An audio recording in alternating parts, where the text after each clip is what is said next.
This is episode 155 of the Andrew Hines Real Estate Investing Podcast.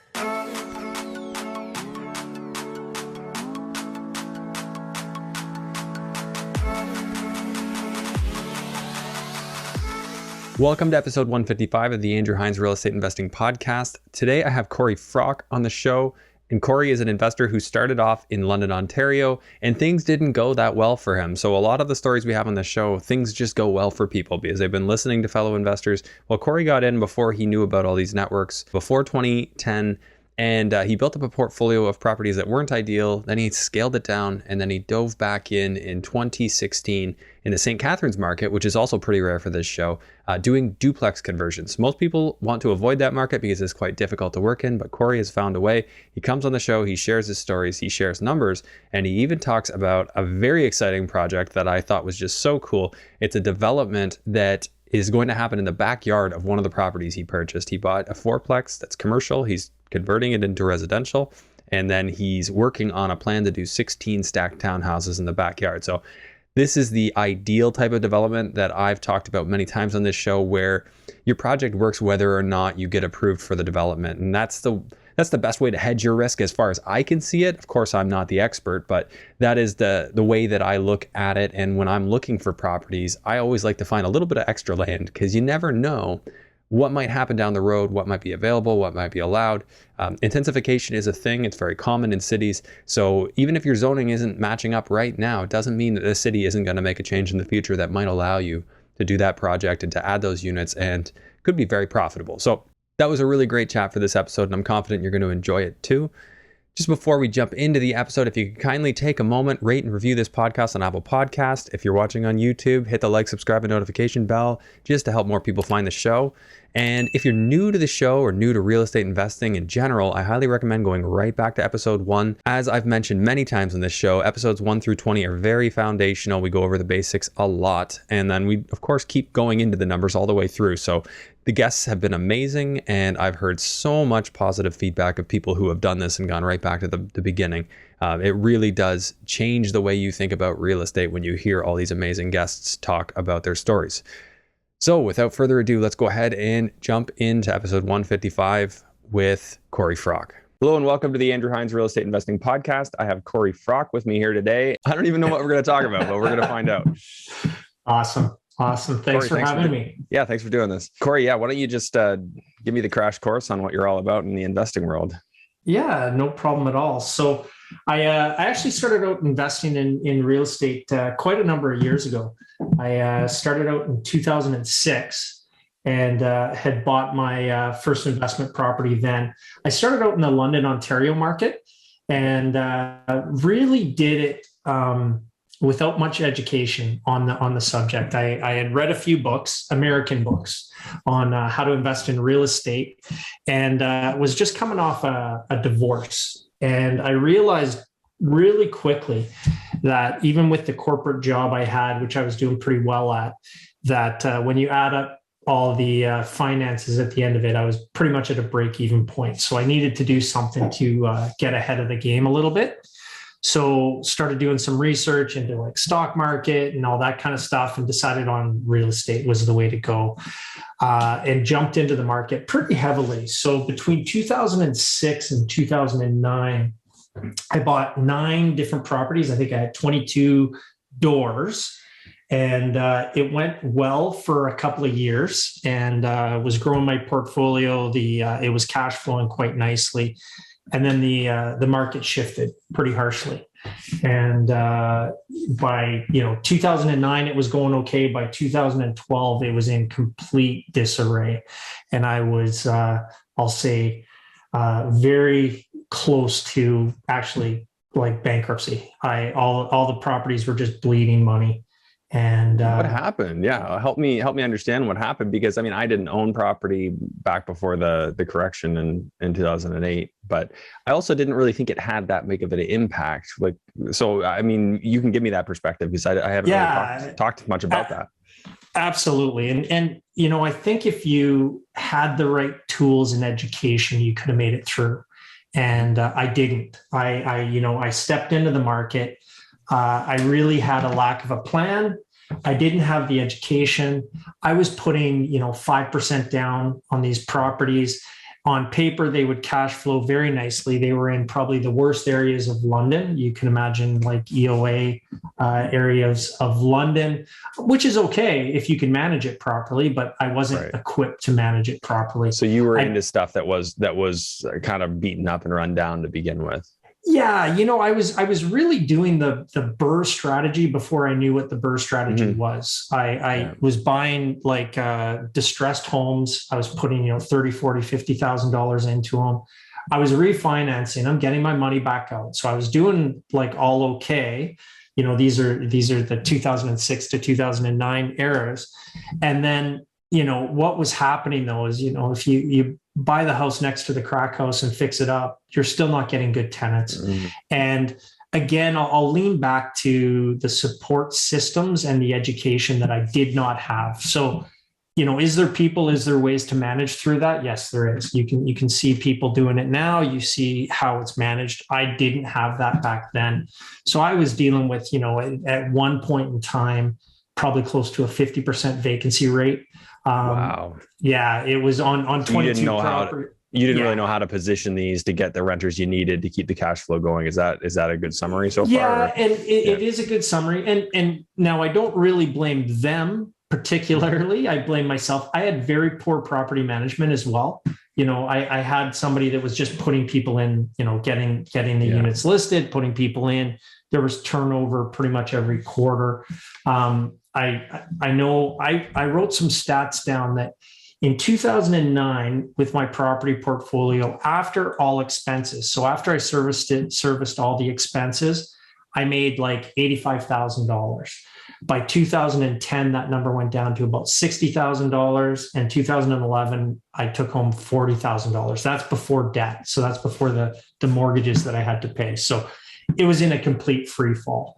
Yeah. I was doing things like I would basically, Friday after work, I would pack up my car, put a sleeping bag, air mattress, all the tools I owned, lawnmower, and put them in the back of my car and drive down to London for the weekend. I would stay in a vacant unit on an air mattress.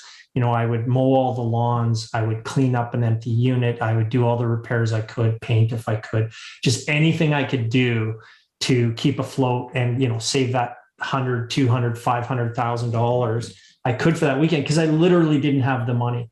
My lines of credit were all maxed and it was just going downhill fast. Wow. So yeah, it was pretty ugly. And I got a little bit jaded on the investment of real estate. But again, I look back at it like Andrew, if I could have listened to your podcast or, joined the right club or Rockstar Realty or had that group where I could learn how to manage and reach out to people that were doing it, I think it would have helped a lot. I didn't have that back then.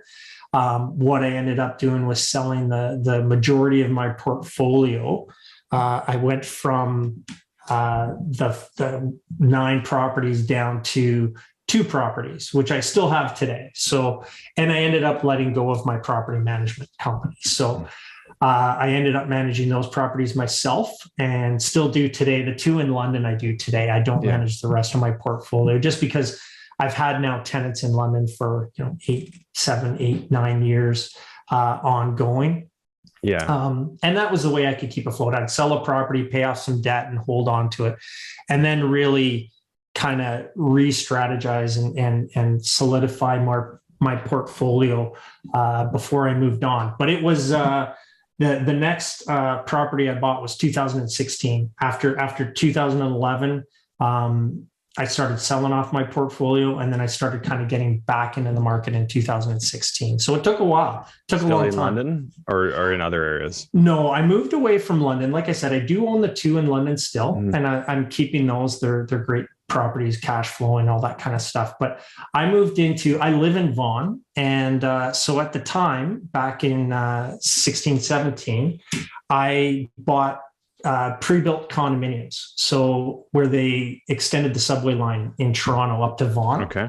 So I bought some pre-built condos in that area, and they've done extremely well. I was buying them at the time for around $500 a square foot, and they were cash flowing. They're like projected cash flow, which it turned out they did cash flow okay. So that was a solid investment. I did that with joint venture partners. I ended up buying 3 pre-built condos, and they've gone very well. They're now fully tenanted.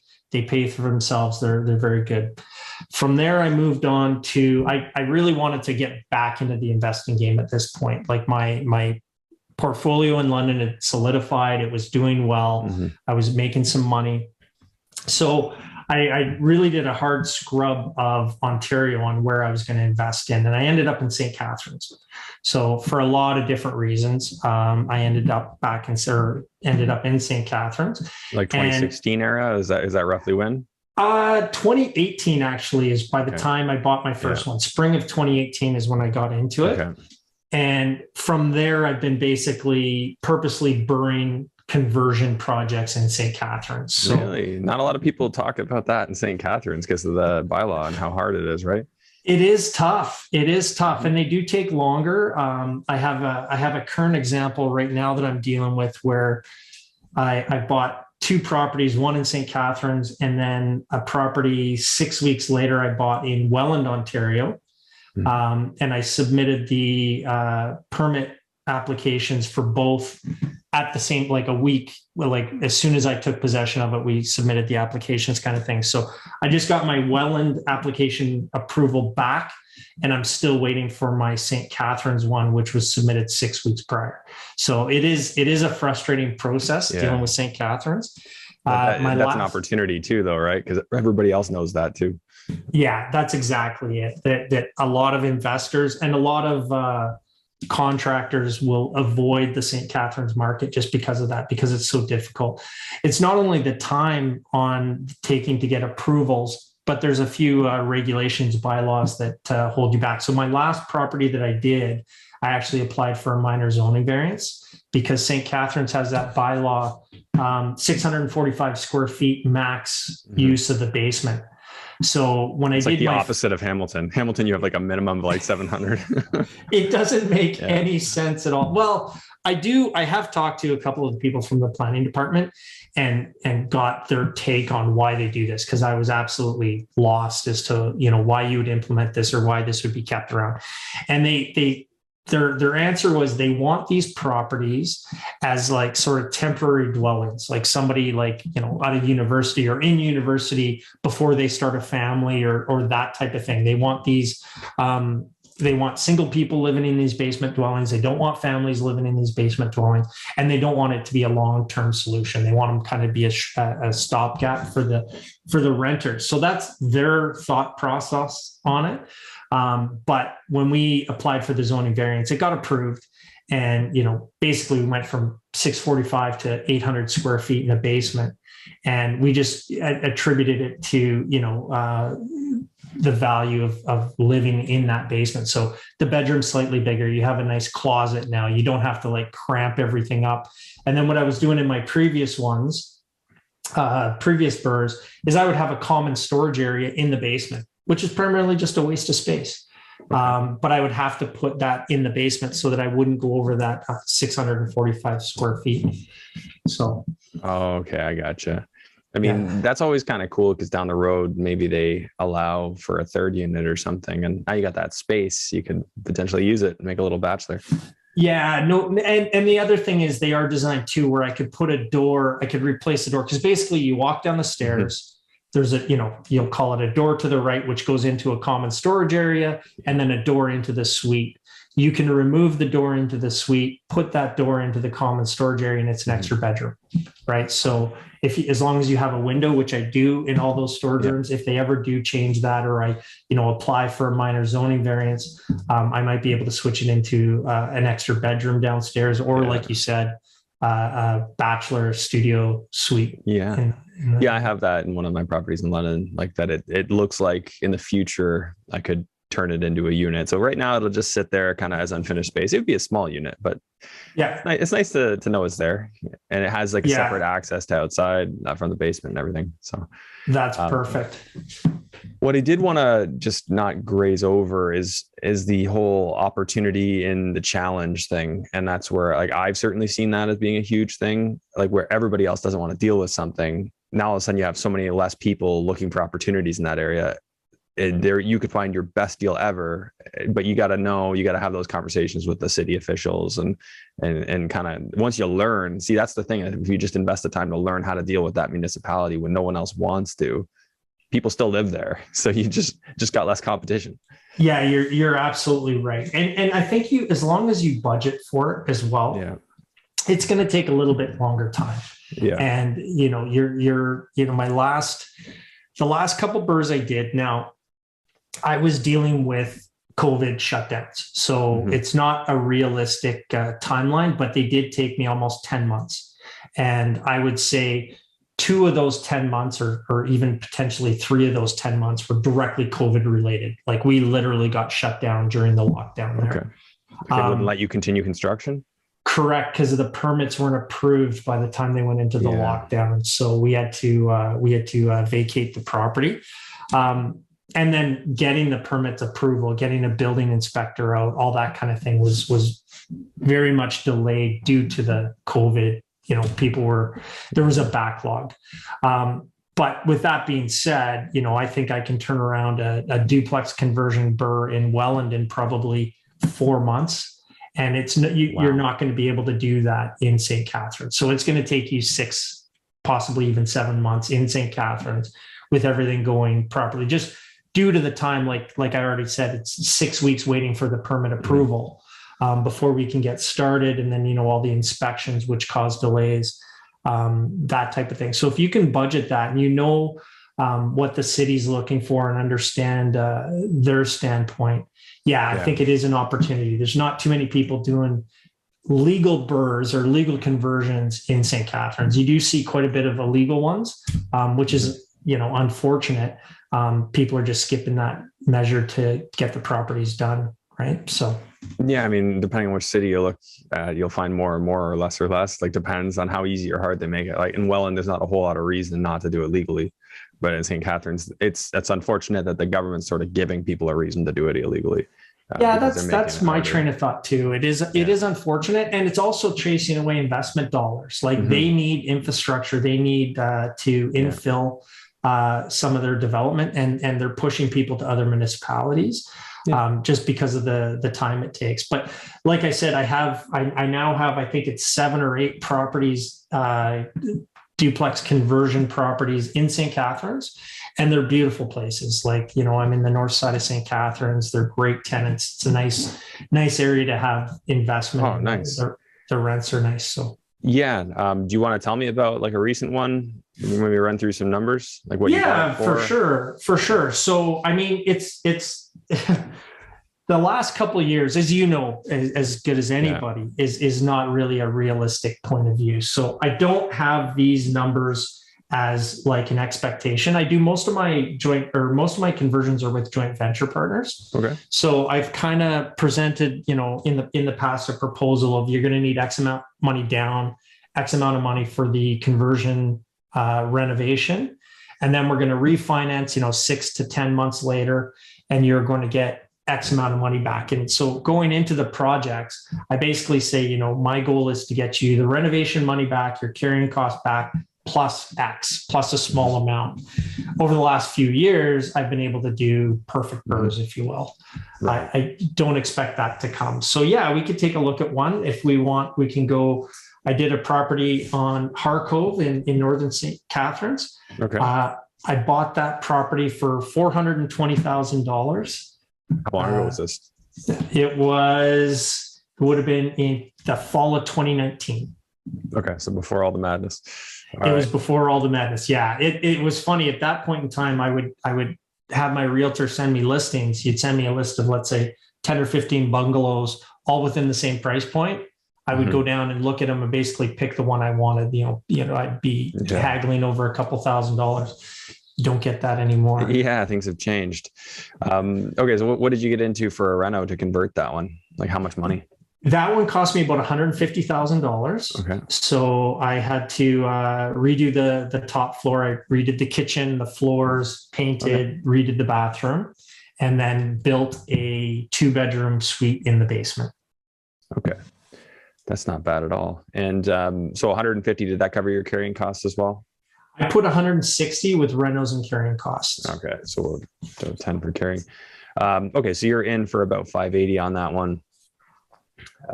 Did you go back for a new mortgage at the end of that for a BRRRR? I guess you did, right? Yeah, I did. I waited about a year. Okay. So I was with a joint venture partner. We had it up and running in 6 months, but we waited the full year. And the refi or the appraisal came back at 750. So we were Perfect able BRRRR. to, yeah, that's exactly that it. was before the craziness. So what was the deal with that buy? You just found one that was priced really low? It was priced really well. And it also, by the end of it, the craziness did happen a little bit. So the appraisal did get, I wasn't expecting that type of appraisal. I was expecting. Oh, okay. So you got it appraised once the lockdown started? Is that? Yeah. Okay. Yeah, there you go. Exactly. Yeah. Okay. So yeah, you got $20,000 back based on 80%. So 600 grand mortgage. Does that sound about right? That's exactly right. Yep. Yeah.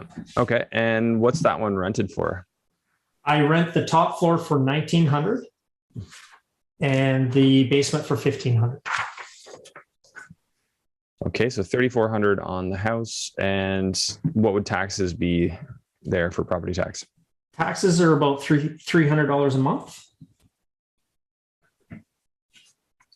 Insurance? Insurance is $130 a month. So that works out to be $1,560 a year. Maintenance, these are pretty well renovated. So what do you typically budget for maintenance? I budget between 3 and 5. Okay. I'll just put 5. Do you do a separate life cycle like account or CapEx, I guess some people refer to it as? I keep a slush fund. So when we talked about that, when I did the renos and we had that 20,000 left over, that stays in that account. That's smart. Yeah, that's smart. Okay, so we'll leave 5% here for maintenance. Utilities, are you paying for water there? I am paying for water and for gas. Yeah. Okay, so what do you get into on an annual? It's about $220. $220 per month. Okay, yeah. So 220. So about $26.40 for the year. Are you paying a management company? I am now, yes. Okay, and what's their fee? It's about 6%. So 6%, and does that cover releasing, or do you pay leasing on top of that? I would pay leasing on top of that. Okay, so should we budget like 8% to cover leasing? Yeah. Yeah. Okay. Yeah, I think that's fair. All right. Landscaping, do you do that, or do the tenants? Tenants manage that, yeah. Okay, so you don't have to do that. And they take care of snow shoveling and all that? Yes, absolutely. All right. So yeah, I just put up $500 for miscellaneous there. You know, it's funny, like cap rate wise, like it's not a high cap rate. It's pretty low, right? But I mean, that's just because your appraisal was so good. Yeah, you know, the plan going in was 650 approximately for the appraisal. It came in at 750. We decided to take the full amount so that my joint venture partner could pull his money back out and buy another property, which is what he did. We had the $20,000 extra slush fund that we kept in the account so that we're managing any hiccups that may come, even though it's freshly renovated, everything's new. We just want to make sure. Normally, I like a little bit more cash flow than this. Yeah, this one looks, well, what's your mortgage rate on that one? Mortgage is 1.65. Okay, so that's the saving grace there. Because if you were paying 2 and change, you'd be cash negative, according to my numbers, of course. Yeah, no, that's exactly it. I'm cutting it very tight. But you're still not negative, right? You're still cash positive, and those rents are going to keep going up most likely. So, you know, I've often said, as long as it's covering itself, right? And in these numbers, you know, our estimations, I might budget a bit more on the maintenance, but it's, you know, these seem like relatively conservative numbers. Yeah, for sure. And again, like we thought about it. We had a meeting, you know, the appraisal came in at 750 and it was like, do we want to pull all the money out and buy another property? Do we want to leave, you know, 50,000 in, 100,000 in? We decided to pull it all out. If you're an active investor and you're going to keep going, then why not pull it out? Like Yeah, I feel exactly. like almost everybody decides that, even if it does put you a little negative. I think a lot of people will still do it as long as you got a plan to make it positive on the next property or something like that. So, Exactly. And the tenants now are due for a rent increase in January. We're going to be taking yeah, them up. Not a lot, obviously. It's 1.2%, but it yeah. is going up. So what's your take on this? Because I know it was for my unit that I made in the rear yard on my one property in London. It's not rent controlled. Is yours?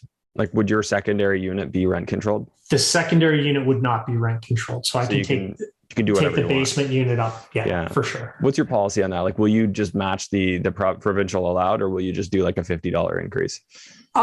It really depends on the situation. I have great tenants in the basement right now. For this one, I took it up 1.2%. I just matched the provincial amount. But as time goes, like, so next year, if it's 1.2 again, I'll probably take them up, $50 or so, just to kind of keep it close to market, because that's one of the challenges I have with London.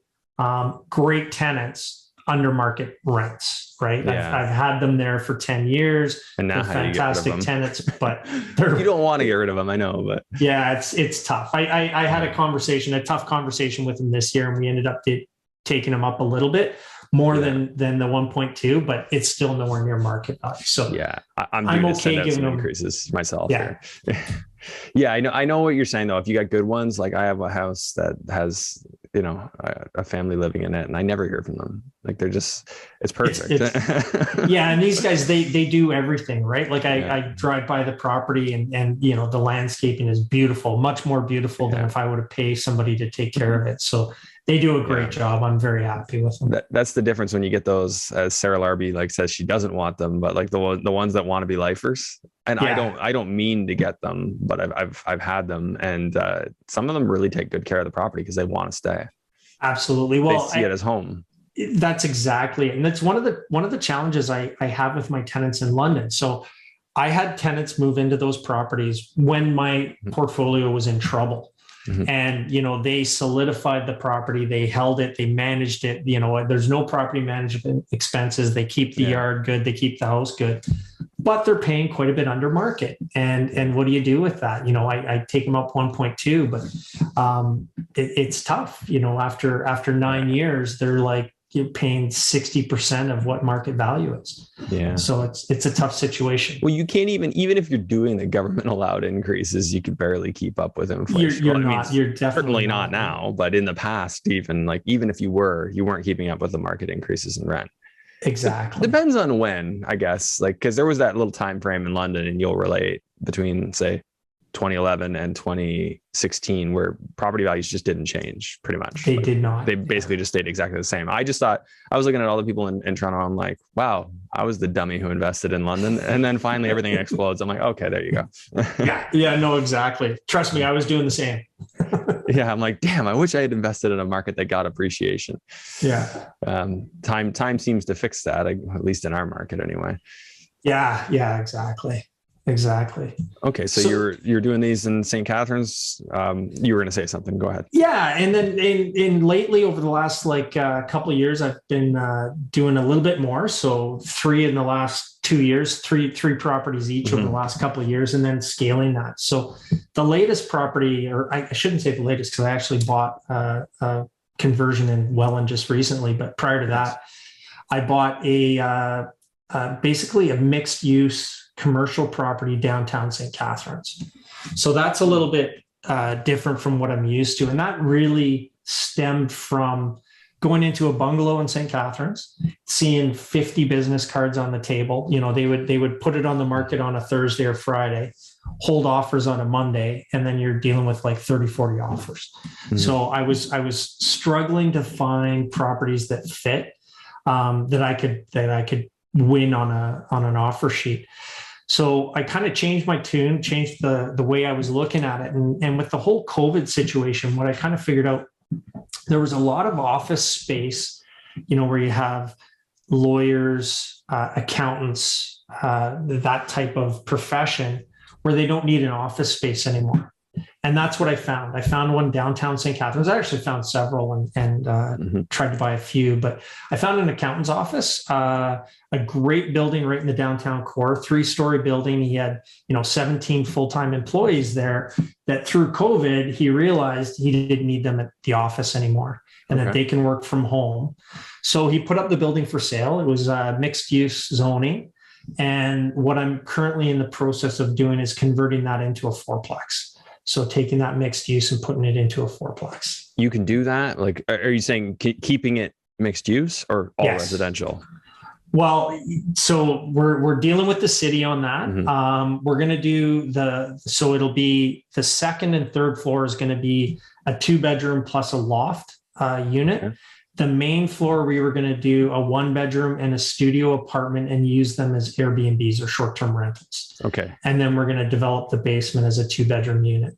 Okay. So you don't need storefront? Like, are you not a storefront on a main street? No, we can keep the zoning as is, just change the use of zoning within it from the commercial to the residential piece. A lot of places aren't like that. They won't let you go away from commercial if you're on a street front, like if you have a storefront.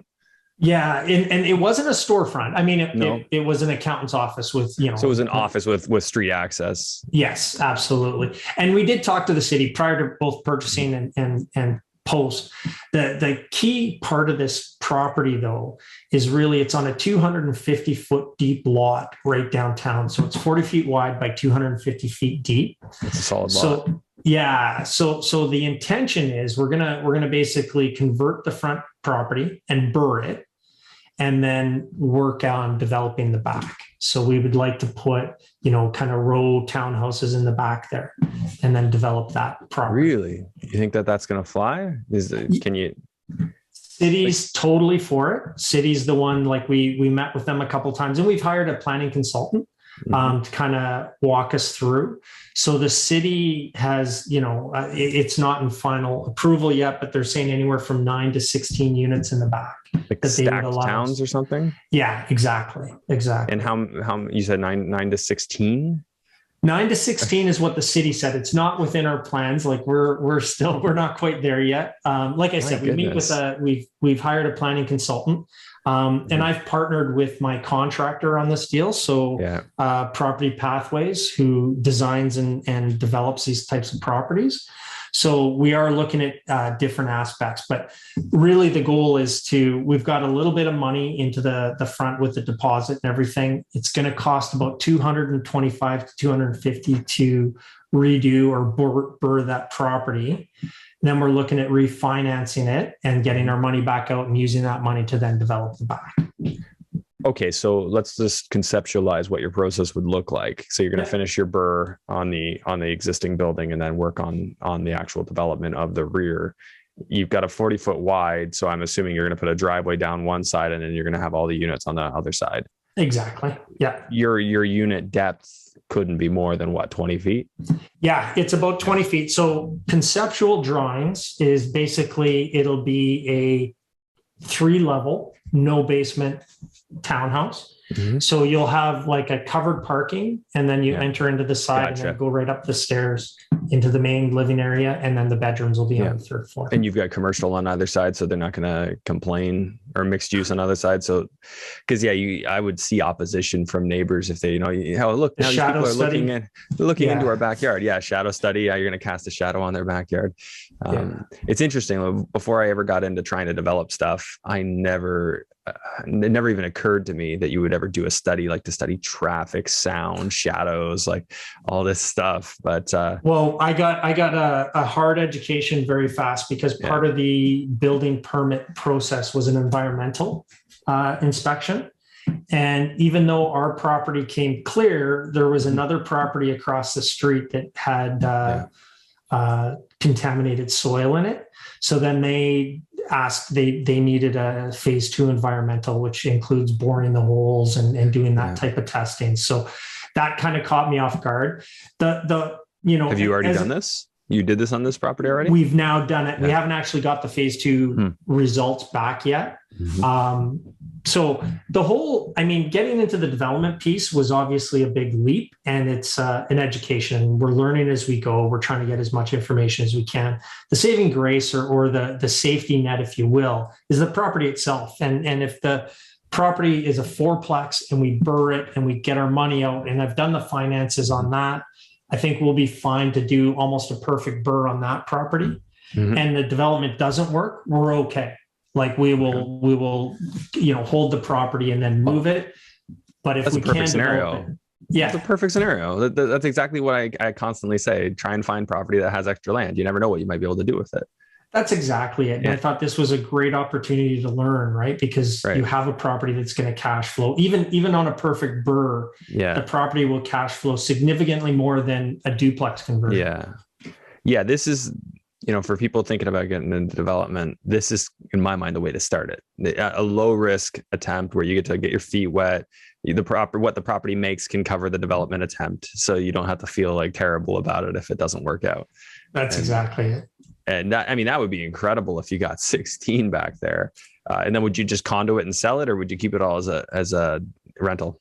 They actually, one of the things from the city is they don't want us to sever it and condo it and sell it, just because of the way the land is. You have the driveway down the right hand side. You need an easement. Easement and all that. So they would prefer us to do rental suites on it.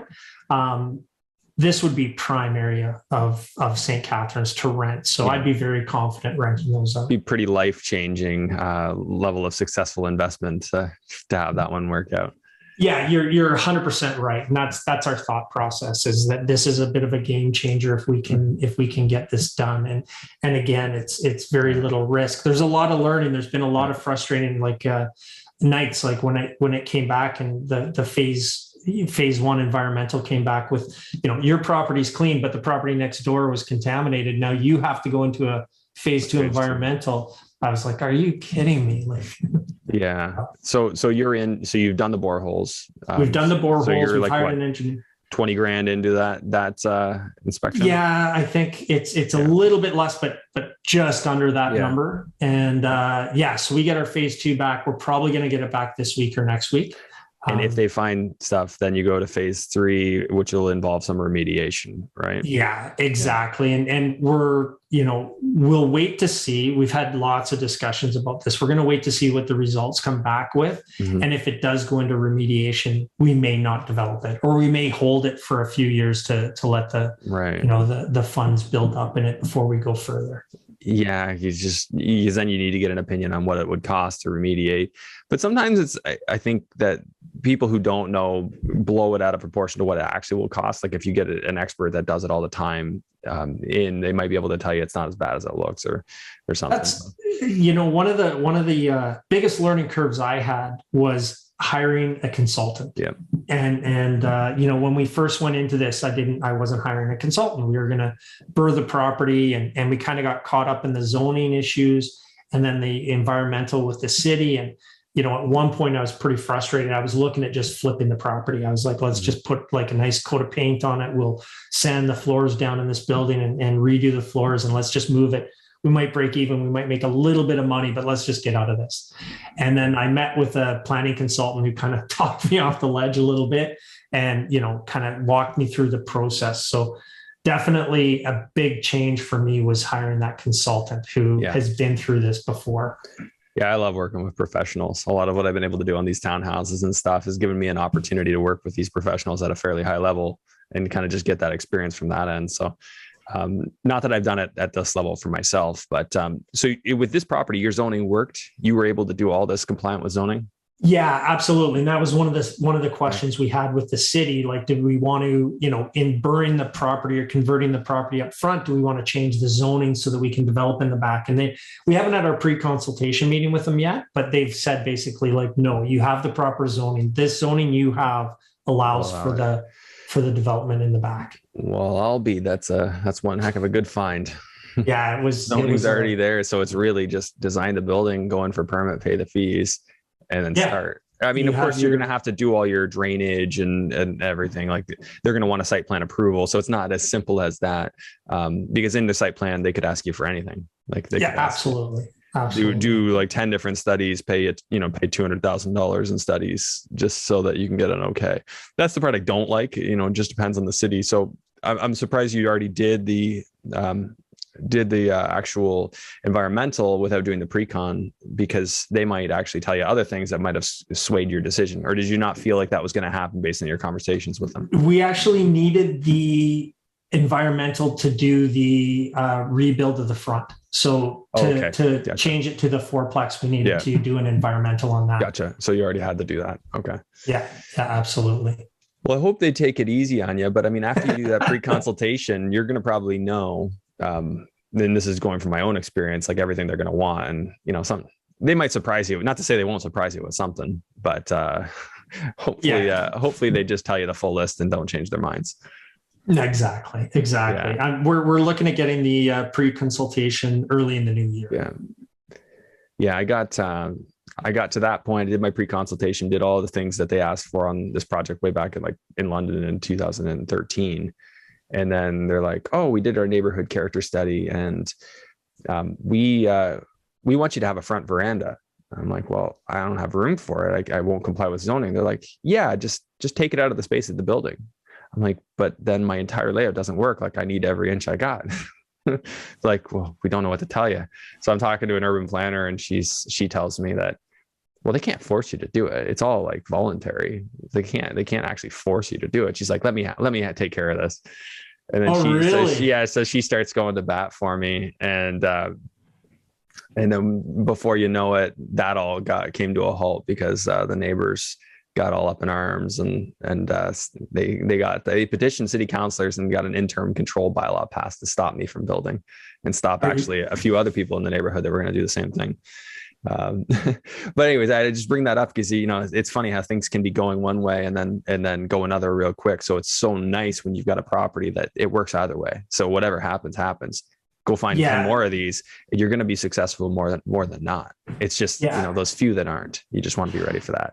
Absolutely, and that's been what I've been looking for over the last 6 months, and they're hard to find. Like you find, I'm looking for a large property or a multi-unit property on a double-sized lot or a double deep lot or something like that. That's kind of my goal going forward as I scale, is to try and find these. But one of the good things, and I think you mentioned it earlier, is at least this property, it's surrounded by commercial buildings. There's a multiplex apartment building across the street. I have a engineer's office next to me, so it's not like I'm not in the middle of a residential area where I'm going to have the residents, the NIMBYism. The NIMBYism. Yeah. Is that a formal word? Yeah. I think it was yesterday, I might have read an article on it about it being a major challenge. And so I think it might be now anyway. It is. I mean, I see both sides of it. I don't really think that, I don't think we were meant to live on top of each other like we do in modern society. Like, I really do think in the age of producers, people all had their own farms. They didn't live on top of each other like that. So it's just sort of unnatural to begin with. So I can see why people get a little uppity about their home. Absolutely. I was I wasn't actually in the meeting. So when they do a committee of adjustments meeting for St. Catharines, they post it on, or it's live on YouTube, but they don't see me, but I am watching it. So when I applied for my zoning variance, so you have the committee, and then you have the city planners, and then we had one of our architects join the meeting for our presentation. So I was watching this, and one of the committee members came out and he said, they said, is there any other questions? It all got approved. Everybody's on board. And he goes, yeah, I do have a question. He goes, I'm very, very concerned that these types of units are everywhere now in St. Catharines, and every house now has a basement dwelling. And I don't want to live in a town full of basement dwellings. And it was funny. Of course, I couldn't say anything. He doesn't see me. So I'm just watching in horror, is this going to kill my project? And he ended up getting into it a little bit with the planner, the city planner, saying no, not every house in St. Catharines is going to have this, but we do need infill development in order to continue our growth without an urban sprawl going on. We don't have the room to continue that sprawl. We need to do this in order to continue to grow. So it was a unique perspective, seeing basically two people from the city not arguing with each other. They were very friendly about it, but you could see they are concerned. They don't want too many of these dwellings. in St. Catharines, or I mean, that's just one member of the committee, right? But yeah, this is a whole rabbit hole we could go down. I mean, I just think it's a very interesting topic.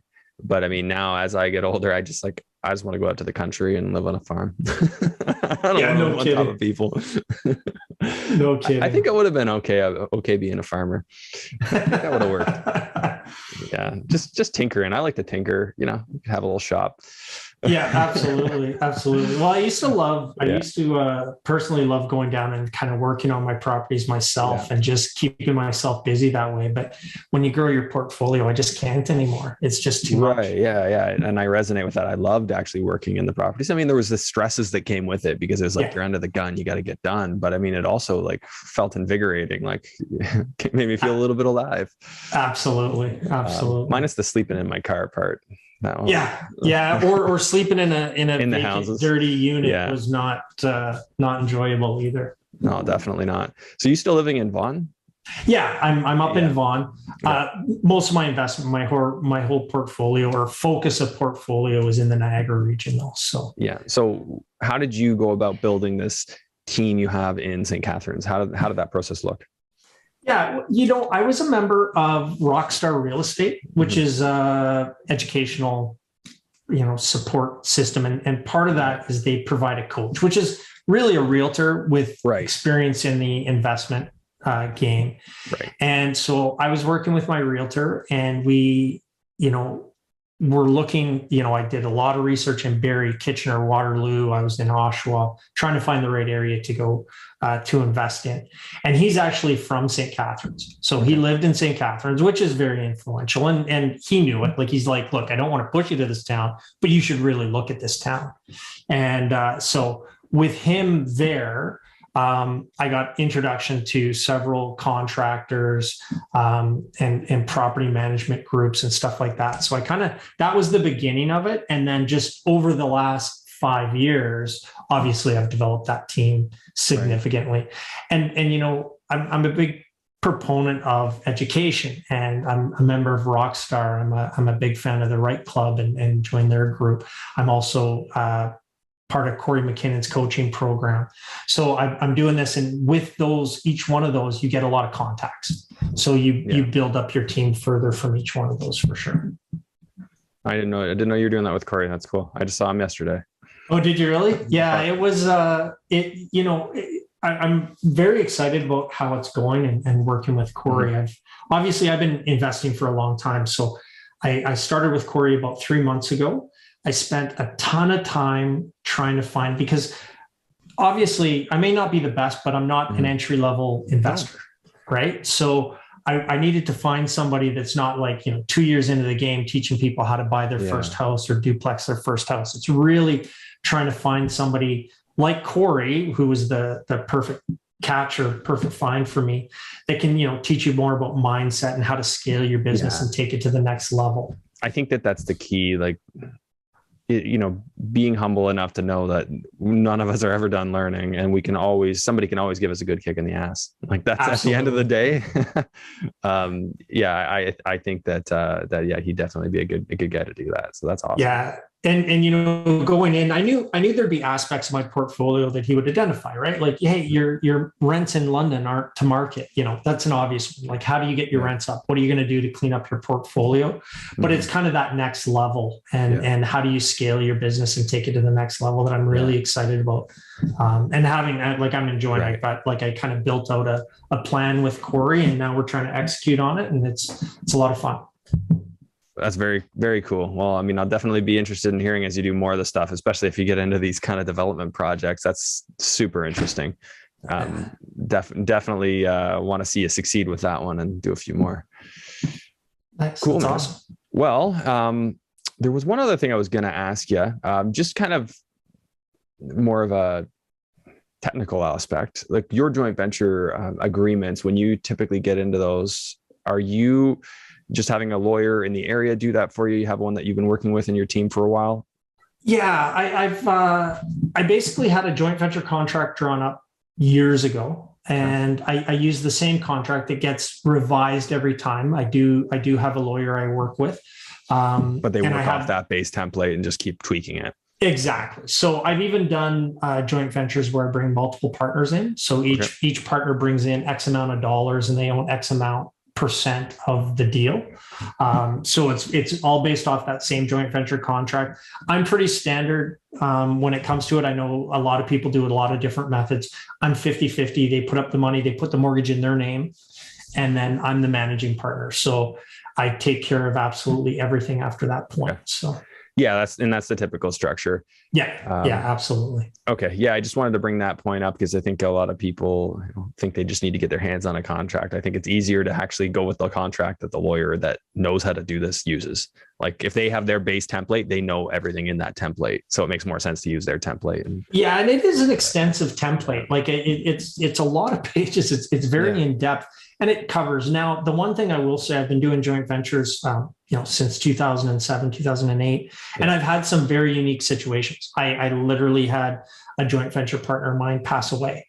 Wow. To this day, though, I've never had to really open the joint venture contract and say, like, according to this rule or this clause in the contract, we have to do this. So each time I've had joint venture partners lose their job and want to sell. And I've been able, I'm not going to hold somebody to what it says on a piece of paper because they've lost a job or anything like that. So, knock on wood, but I've never had to open up a contract since I've signed one. And like I said, I've had some unique situations, but it's always been, if you're open and honest with people, you're be reasonable. Be reasonable, exactly. Right? Yeah, that's the big thing, right? It was the second you get unreasonable, things get ugly. So totally. That's awesome. Okay. Cory, if people wanted to follow you, where do they find you? Yeah, on Instagram, it's Cory Froc Investments. Same with on Facebook. And you can always email me at coryfroc@gmail.com as well. Cool. I will put that in the show notes. And is there anything else you'd like to share? Something you wish I'd asked you about before we wrap up?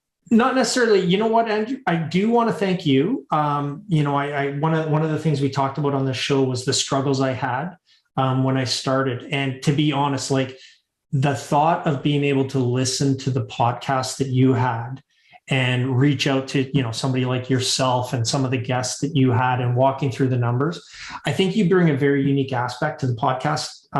There's several Canadian podcasts on real estate, and the way you dive into the numbers just hit the nail for me because I'm a numbers guy. So I was able to look at properties, compare them to what I was doing, kind of thing. So I really appreciate what you do out there. It's you do a lot for a lot of people, and it's very much appreciated.